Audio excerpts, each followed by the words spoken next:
जय हिंद। समाजवादी साथियों, ऊंचाहार विधानसभा सीट से सपा प्रत्याशी के नाम का ऐलान। जी हाँ, हम बात करेंगे, जैसा कि आप लोगों को पता है, उत्तर प्रदेश में जो है विधानसभा चुनाव 2027 की जो तैयारियां, वो तैयारियां धरातल पर बहुत तेज़ी के साथ अखिलेश यादव जी के द्वारा की जा रही हैं। लगातार पीडीए के विजय रथ पर सवार होकर अखिलेश यादव जहाँ पर विधानसभा चुनाव 2027 की तैयारियों में जुटे हुए हैं, वहीं पर लगातार उत्तर प्रदेश में जिस तरह से कानून व्यवस्था का जो कायम बना हुआ है, जहाँ पर लगातार जो है दलितों के ऊपर, पीडीए के परिवार के ऊपर जो हमले हो रहे हैं, उस पर लगातार अखिलेश यादव जो हैं भारतीय जनता पार्टी पर हमलावर हैं। जहां पर अखिलेश यादव लगातार उत्तर प्रदेश के विधानसभा चुनाव 2027 को लेकर अभी से ही ज़मीनी स्तर पर तैयारियां तेज कर दी गई हैं। वहीं पर आज की अपनी इस वीडियो में हम बात करेंगे ऊंचाहार विधानसभा सीट को लेकर।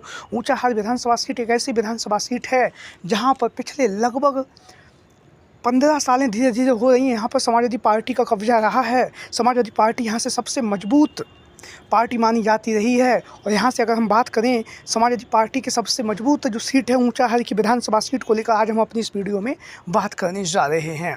रायबरेली के अंतर्गत ऊंचाहार की विधानसभा सीट आती है, जहाँ पर 2012, 2017 और 2022 तीनों बार अखिलेश यादव जी ने यहाँ से जो है समाजवादी पार्टी से जो है मनोज पांडे को चुनावी मैदान में उतारा। मनोज पांडे अखिलेश यादव जी के कभी बेहद करीबी हुआ करते थे। तो मनोज पांडे ने 2022 के विधानसभा के चुनाव में इस सीट पर जो है जीत दर्ज की। और जीत दर्ज करने के साथ ही साथ हम आपको बताते चलें, मनोज पांडे को यहाँ पर लगभग 82,514 वोट मिले थे 2022 के विधानसभा के चुनाव में। लेकिन हम आपको बताते चलें, राज्यसभा के चुनाव में जो है जिस तरह से मनोज पांडे ने समाजवादी पार्टी के मुखिया अखिलेश यादव जी के साथ में गद्दारी कर भारतीय जनता पार्टी का साथ दिया, उसके बाद अखिलेश यादव जी ने जो इन्हें मुख्य सचेतक जैसा जो महत्वपूर्ण पद उत्तर प्रदेश की विधानसभा में दिया था, उस पद से भी हटा दिया। और अब जो है अखिलेश यादव आगामी विधानसभा चुनाव 2027 के लिए जो ऊंचाहार की विधानसभा सीट है, जहाँ से मनोज पांडे जो है समाजवादी पार्टी के टिकट से लगातार चुनाव जीतते रहे हैं,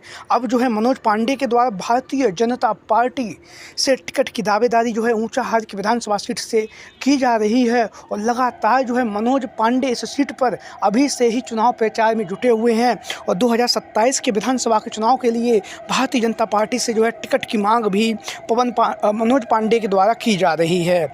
वहीं पर हम आपको बताते चलें, जहाँ पर मनोज पांडे लगातार भारतीय जनता पार्टी के लिए चुनाव प्रचार कर रहे हैं, भाजपा से चुनावी मैदान में उतरने की जो है सुगबुगाहट कर रहे हैं, वहीं पर सपा मुखिया अखिलेश यादव जी भी इस सीट से धमाकेदार दमदार जिताऊ प्रत्याशी को लेकर जो है चुनावी मैदान में उतरने जा रहे हैं। जैसा कि आप लोग अपनी स्क्रीन के माध्यम से देख रहे हैं, उत्तर प्रदेश में शाक्य सैनिक कुशवाहा मौर्य समाज की एक बड़ी आवाज़ स्वामी प्रसाद मौर्य का नाम जो है वो लगातार चर्चाओं में बना हुआ है। स्वामी प्रसाद मौर्य इससे पूर्व में जो है जब वह उत्तर प्रदेश की विधानसभा में नेता प्रतिपक्ष थे, उससे पूर्व जब कैबिनेट मंत्री थे, तब ऊंचाहार की विधानसभा सीट से स्वामी प्रसाद मौर्य जो हैं यहाँ से विधायक भी रह चुके हैं, मंत्री भी रह चुके हैं। और हम आपको बताते चलें, अखिलेश यादव जी के बेहद करीबी माने जाते रहे हैं स्वामी प्रसाद मौर्य।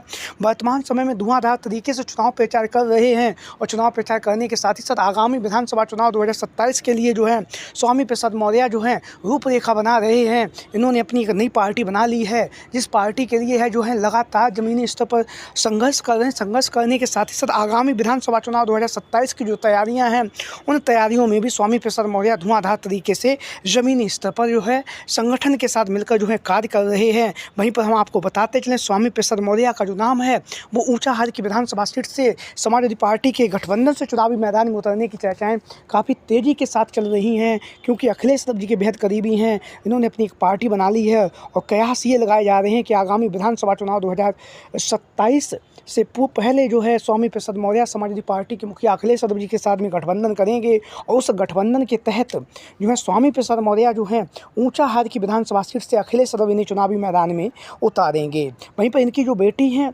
संघमित्रा मौर्य के भी चुनावी मैदान में उतरने की चर्चाएं चल रही हैं। वहीं पर इनके जो पुत्र हैं उत्कर्ष मौर्य, वो यहाँ से लगातार 2 बार चुनावी मैदान में उतर चुके हैं। महज कुछ हज़ार वोटों से, 1 से लेकर 2,000 वोटों से वह चुनावी मैदान में हार गई थी। तो हम बात करेंगे ऊंचाहार की विधानसभा सीट के जाति समीकरण को एक बार समझ लेते हैं। कुल मतदाता 3,24,000 हैं, पुरुष मतदाता 1,71,000 हैं, महिला मतदाता 1,52,000 हैं, पासी समाज 64,000 है, यादव समाज 42,000 है, ब्राह्मण समाज 40,000 है, क्षत्रिय 36,000 हैं, मौर्य 25,000 10,000 हैं, मुस्लिम समाज के जो मतदाता हैं वो यहाँ पर 18,000 हैं। तो जाति समीकरण के हिसाब से भी ये जो सीट है पीडीए बाहुल ये सीट है, और पीडीए बाहुल सीट होने के साथ ही साथ यहाँ से जो है किसी पिछड़े नेता के चुनावी मैदान में उतरने की चर्चाएं काफ़ी तेज़ी के साथ चल रही हैं। और आगामी विधानसभा चुनाव 2027 के लिए अखिलेश यादव जो हैं यहाँ से नए ज़मीनी जिताऊ और टिकाऊ प्रत्याशियों की जो खोज है वो जारी कर रहे हैं। आप लोगों की क्या राय है, कमेंट बॉक्स में ज़रूर बताइए। जय हिंद, जय भारत।